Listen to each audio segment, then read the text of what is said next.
이건 좀 시리어스한 얘기인데요. 인생 주기에 따라서 어떤 고민을 하고 있느냐 이제 이 문제를 본 거예요. 재밌는 거는 뭐 20대, 30대, 40대, 50대 다 각자 본인 삶의 스테이지에 맞는 고민을 합니다. 예를 들어서 20대 같은 경우에는 취업, 그리고 30대 분들도 마찬가지로 취업과 연인 관계 같은 것들 굉장히 중요하죠. 새로운 사람 만나고 헤어지고 이런 작업들이 경험이자 스트레스일 수 있으니까. 근데 3040 같은 경우에는 직장 생활도 있지만 부동산 이슈가 이 문제는 너무나 민감하기 때문에 말씀을 드리기 너무 어려운데 일단 주거 환경에 대한 우리의 기준이 올라가고 있는데 도저히 감당할 수 없을 만큼 자산의 격차가 커지니까 여기에 따르는 어떤 낭패감과 절망감 같은 것들이 나오는 것들이 보이고요. 50대, 60대는 드디어 이제 건강 나오고 그리고 부부에 대한 어떤 사이나 관계에 대한 것들 나옵니다. 좀 차이가 있다면 40대 이하에는 어떤 건강, 의사 이런 부분들이 이제 올라오는 게 50, 60대예요. 그래서 당연히 관리하고 치료하는 작업들을 해야 된다는 게 나오고요. 저희가 이제 마음은 따로 볼 때가 있어요. 근데 이 경우도 마음은 좀 따로 봤어요. 이유가 너무 스트레스가 많으셔가지고 봤더니 여기에 역할이 단순히 마음이 아니었어요. 엄마로서, 딸로서, 그다음에 누군가의 며느리로서 이런 것들이 엄청 나오는 거예요. 관계에 의한 스트레스가 많으셔가지고 이런 부분들이 참 어렵구나라는 것을 알게 된 거죠. 그래서 이걸 보면 드는 생각이 각자 나이별로 고민이 있다. 고민이 당연히 오는 거일 수도 있고 어떤 건 사회적 형태의 텐션이 있는 것도 있는데 어쨌든 있다라는 걸 이제 알게 된 겁니다. 그래서 여쭤보고 싶어요. 어떤 고민이 있으신지. 성현석 씨 있으십니까? 요즘 고민? 저는 이제 50이 됐으니까요. 이제 10년 후쯤에를 대비해서 지금 어떤 준비를 해야 하나. 네. 또 저는 그냥 좀 닥친 이제 출산을 어떻게 해야 할까 너무 무섭다라고 뭐 출산이 다들 그렇더라고 안에 있을 때가 편할 때라고 하시니까 지금도 나는 꽤 불편한데 도대체 얼마나 더 힘든 앞날이 펼쳐지는 걸까 뭐 내가 엄마가 될 수 있을까 약간 이런 고민들 요새 하고 있어요.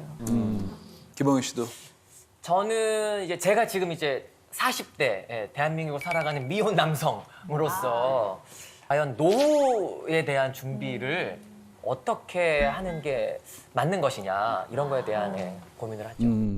저희가 계속해서 이제 누군가의 일상을 바라보고 그 감정을 바라보는 일하면서 느낀 게 뭐였냐면 각자 다 다른 생각하는 것 같은데 상당히 일치하는구나라는 걸 볼 때가 있어요. 저희는 이제 패턴 보는 게 직업이니까 재밌는 게 모든 고민 글이요 출발할 때 제가 몇 살인데요 이거를 어떻게 할까 이렇게 시작해요. 그러네. 그래서 되게 놀랍습니다. 저는 이제 50이 됐으니까요. 제가 지금 이제 40대 대한민국을 살아가는 미혼 남성. 그래서 맞아. 응당 이때는 이걸 해야 돼 내지는 내가 좀 지난 다음에 이걸 준비해야 돼에 대한 부분들을 굉장히 많이 우리는 받아온 것 같아요. 그러다 보니까 그 스테이지에 내가 그 미치지 못한다고 느껴지는 순간부터 엄청난 그런 고민을 하나의 걱정으로서 승화시키고 있는 거죠. 그래서 이걸 바라보면서 드는 생각이 한국 사람들이 동시에 얘기하는 것들이 있는데 그게 뭐였냐.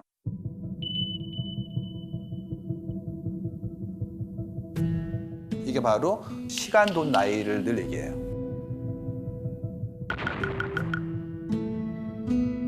시간, 돈, 나이. 그러니까 이게 어느 순간인가 돈 나누기 나이에 대한 부분들을 가지고 본인의 인생의 성적표처럼 받아보는 분들이 나온다는 거죠. 재밌는 게 늘 자기 고민을 이제 누군가에게 얘기할 때 본인을 설명해야 될 거 아니에요. 특히 온라인 했을 때는 나에 대한 생각을 충분히 전달해야 가능하니까 출발 이런 식이에요. 제가 뭐 33살 여자 지방 사립대를 나와 학점이 3.3에 오랜 수업 생활 끝에 특허사무소에 입사해서 경력은 6개월인데 한 달에 뭐 250만 원 벌고 있는데 제가 정상적인 건가요? 뭐 이런 거 엄청 올라옵니다. 맞아. 어떻게 본다면 객관적인 지표들이죠. 나이라든지 뭐 경력의 기간이라든지 수입에 과다라는 건 지표이긴 한데 인생에 굉장히 다양한 형태의 어떤 요소들이 있잖아요. 근데 이건 다 제거하고 숫자화 될 수 있는 것만 이렇게 강박처럼 얘기하는 사회가 아닐까에 대한 두려움이 생긴 거예요. 그래서 봤어요. 그럴 때는 이런 얘기 나오더라고요. 뭐 23살 생산 직무 스펙 평가해 주세요. 24살 전문대 남자 냉정하게 스펙 평가요. 그래서 본인의 숫자를 다 쓰시거든요. 그다음에 이제 내가 현재 일을 하고 있는데 이거를 제대로 하고 있는 건가요? 다른 형태의 일을 하려면 어떻게 해야 되나 이런 부분들 여쭤본단 말이에요. 그래서 이때 스펙은 나이 대비 성과를 얘기하는 내용인데 원래 스펙이란 말이요. 이 기계장치의 명세를 뜻하는 말이기 때문에 인간한테 쓰면 안 돼요. 근데 우리는 나도 모르게 그 단어를 사람의 가치 기준으로서 쓰이고 있다. 이게 되게 좀 무서운 얘기죠. 왜 그런 거냐? 이게 이제 정해져 있는 자리를 놓고 싸우는 경기랑 비슷한 건데 이런 식이에요. 좋은 조직이 있어요. 훌륭한 조직이에요. 우리는 지금부터 새로이 조인할 분들을 모집해요. 이렇게 얘기합니다. 지원하세요. 누구나. 그럼 어떻게 됩니까? 자리는 10개 있는데 1000분이 오시는 거죠. 기준이 명확해서 저희는 이런 분을 원해요. 이러면 다행인데요. 그렇지가 않고 좋은 분이요. 어떤 일이 벌어지면 이렇게 나오죠. 저는 대학 나왔는데요. 옆에 있는 분은 저는 대학 받고 대학원 더요. 저는 어학연수요, 공모전이요, 봉사활동이요. 이런 식으로 계속 쌓아나가는 거예요. 그러다 보니까 다른 사람보다 무리해야 되는 것이고 무리한 분들이 들어오는 그런 상대 경쟁을 하는 비교평가의 시대에서는 나도 모르게 내가 하는 일들에 대한 성과에 대한 것들을 객관화시켜서 설명하거나 거기에 대해서 평가받는 것들이 익숙해지는 거예요.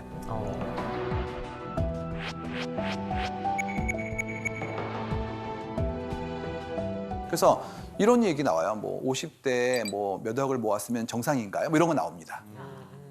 이게 어떻게 본다면은 사회 안전판의 부재라고 볼 수도 있어요.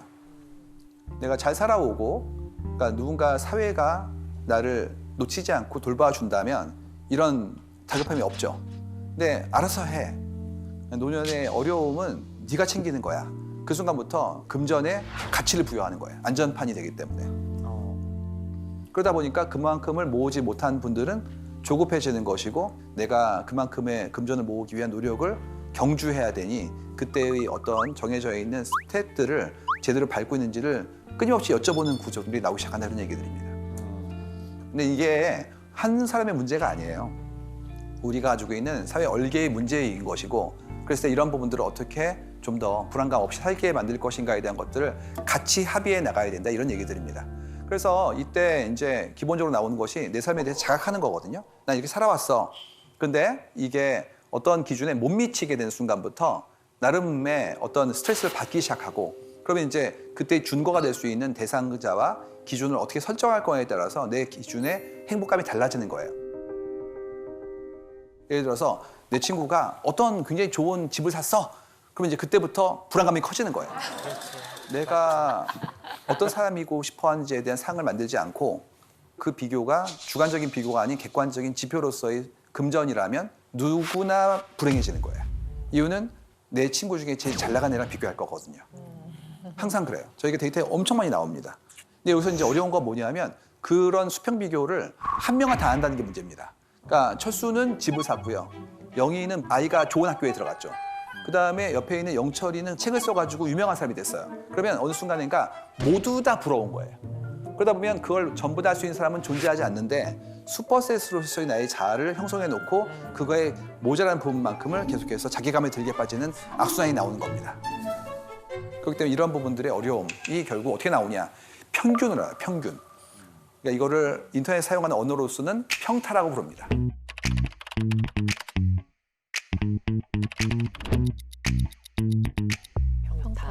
평균 타율이라는 건데 흥미로운 거 이 평타라는 게 실제로 에버리지, 평균이 아니에요. 어떤 거냐면 이런 식입니다.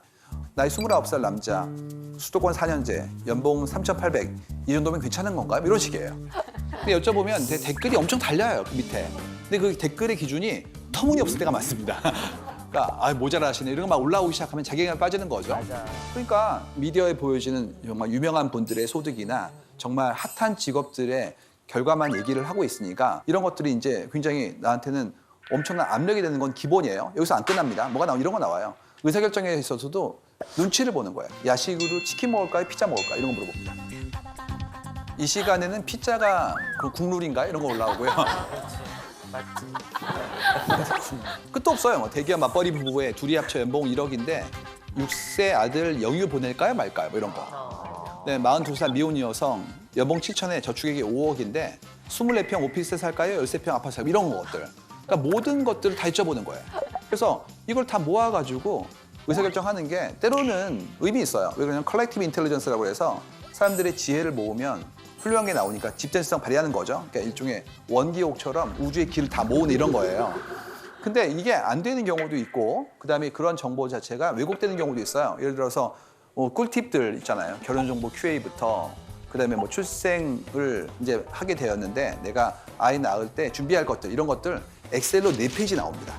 그러면 그걸 다 사야 되는 거예요. 그래서 무슨 아이들 처음에 낳게 되면 하는 박람회 같은 데 가보시면 머스트로 사야 되는 물건들이 나오는데 정말 몇백 개가 떨어지거든요. 그러니까 어느 순간인가 다 모아오는 거예요. 그래서 평균이 아니라 어떻게 보면 최소 공배수보다 더 큰 슈퍼셋이 나오게 되는데 그걸 못하게 되는 경우에 이제 나는 평균보다 떨어지는 거 아닌가에 대한 부분들이 힘들어지는 것이죠.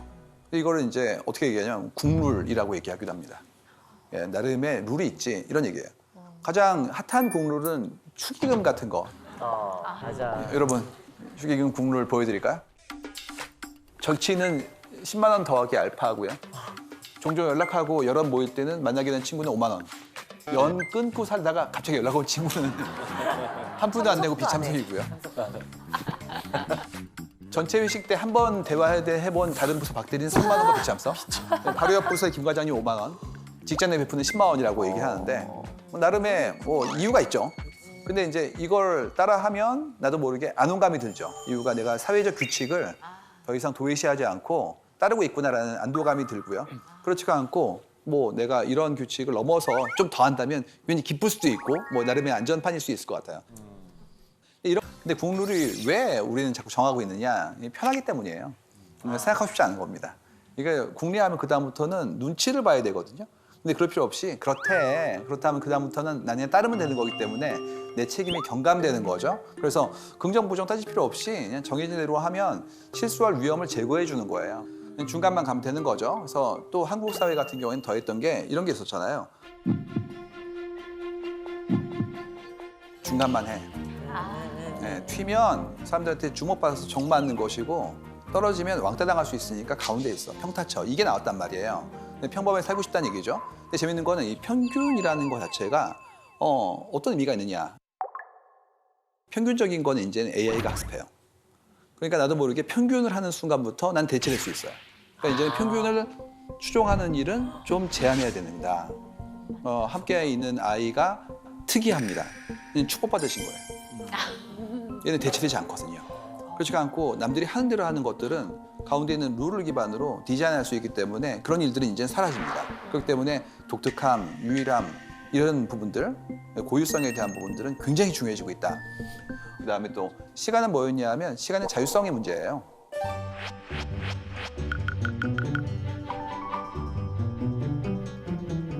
이건 이제 한국 사회에서 최근에 얻게 된 선물입니다.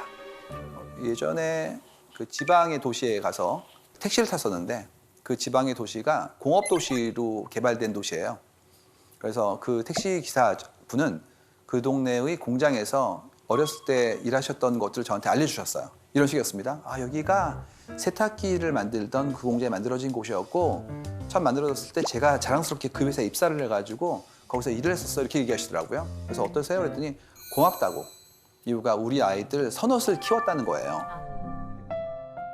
특히 뭐였냐 하면 일요일 날 특근을 해줘서 고맙다고. 그러니까 특근을 해야 아이들 4명 가까이를 키울 수 있는 거예요. 그렇기 때문에 저는 거의 눈물 났거든요. 그러니까 본인의 시간을 급여로 환산한 거예요.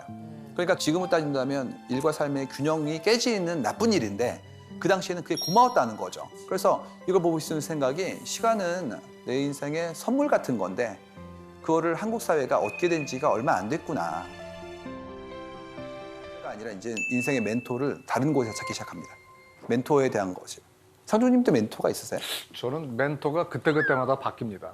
그러니까 어떨 때 저한테 감동을 주는 누군가가 있다면은 그분이 나이가 적든 많든 또 남자든 여자든 그때그때 바뀌는데 구체적으로 요즘 저의 멘토는 톰 크루즈입니다. 말 그대로 나이는 숫자에 불과하다라는 걸 보여주는 산표범이어서 저는 좀 톰 크루즈가 저의 멘토입니다. 저는 분야별로 상당히 많은 멘토가 있는데 가족 중에는 엄마, 아버지 계시고 근데 오늘은 그냥 연예계 멘토. 저는 매일 만나는 연예인 한 분이 있어요. 아침 라디오를 함께 진행하는 양희은 누님.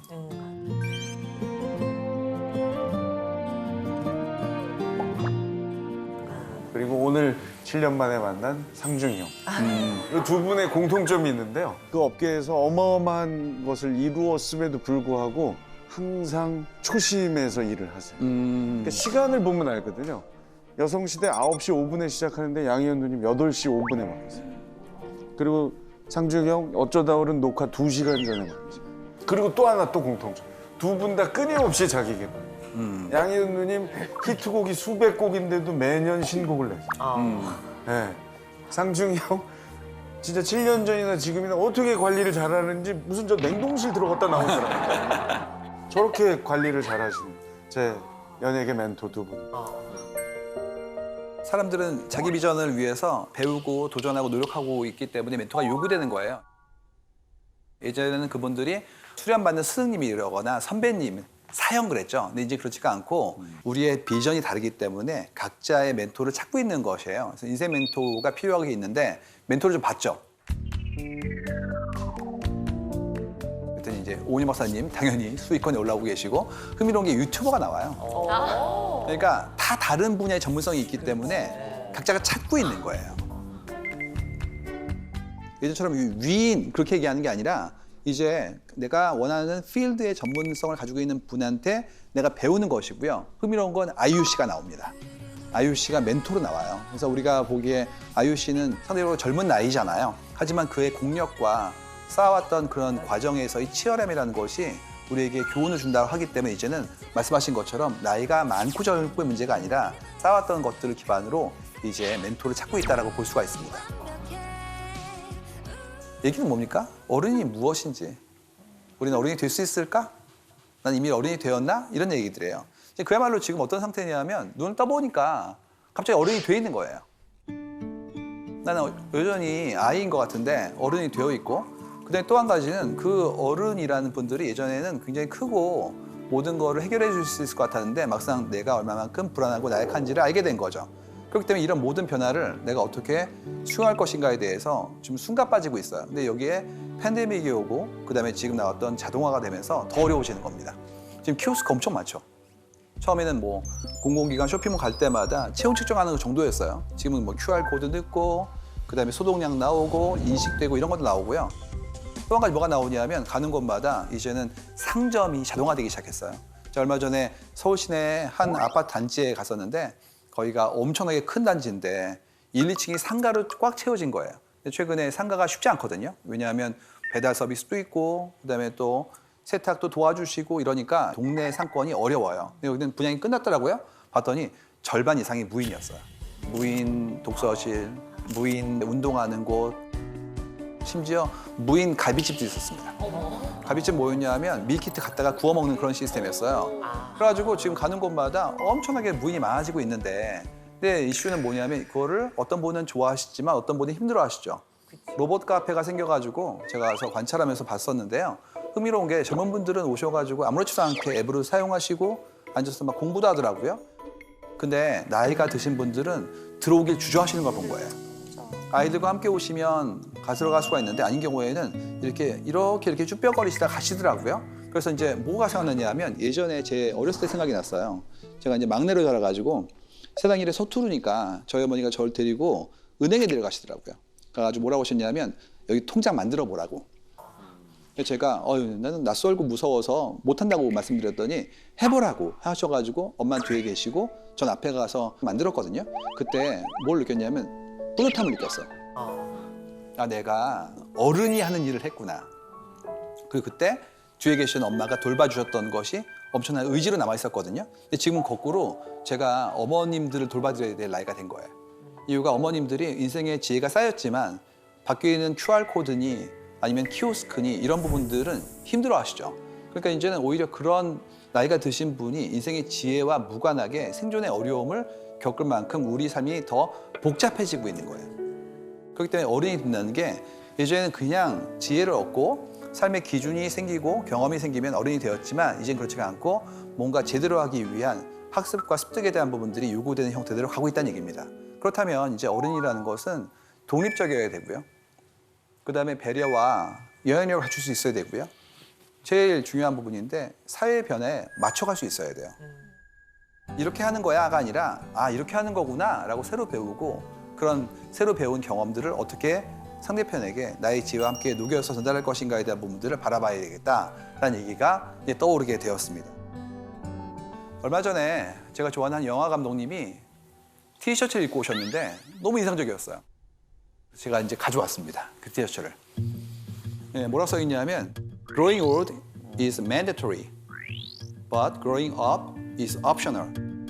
늙는 건 필수, 성장은 선택이에요. 그러니까 나이 든다는 건 누구나 당하는 일인데 성장은 아무나 하는 게 아니야. 이런 얘기입니다.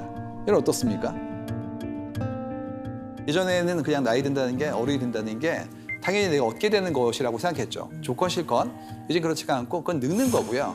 내가 어른의 제대로 된 어떤 위치와 거기에 따르는 책임을 전부 다 감당할 수 있을 만큼 한다는 건 성장한다는 얘기예요. 성장이라는 게 옛날에는 이런 식이었어요. 성장은 뭐 국가가 하는 거야. 경제 성장 이런 얘기였거든요. 근데 지금 그렇지가 않고 우리 아이 크고 있네. 잘하고 있네. 이게 성장으로 사적인 걸로 우리 사회가 좀 더 각자의 일상이 소중한 사회로 가고 있습니다. 그렇기 때문에 이만큼의 성장을 아이가 아니라 우리 모두 해야 돼요.